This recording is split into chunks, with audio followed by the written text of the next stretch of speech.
এক সপ্তাহে ৭,৭৬০ জন অবৈধ বাসিন্দাকে গ্রেপ্তার করেছে সৌদি আরবের নিরাপত্তা বাহিনী। ২৮ মে থেকে ৩ জুন পর্যন্ত সংশ্লিষ্ট সরকারি সংস্থাগুলোর সমন্বয়ে চালানো বিশেষ অভিযানে তাদের গ্রেপ্তার করা হয়। এই তথ্য দিয়েছে দেশটির গণমাধ্যম সৌদি গেজেট।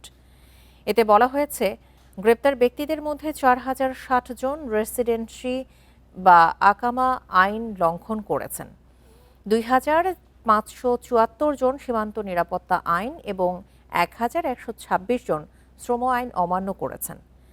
অবৈধভাবে সীমান্ত পাড়ি দিয়ে সৌদিতে প্রবেশের চেষ্টার সময় গ্রেপ্তার হন ১,১৮৪ জন।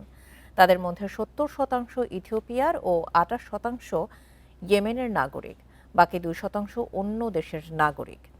এছাড়া অবৈধভাবে দেশ ছাড়ার চেষ্টার সময় গ্রেপ্তার হন ২৫ জন। সৌদি আরব থেকে এরই মধ্যে ৪,৬৯০ জন অবৈধ বাসিন্দাকে বহিষ্কার করা হয়েছে।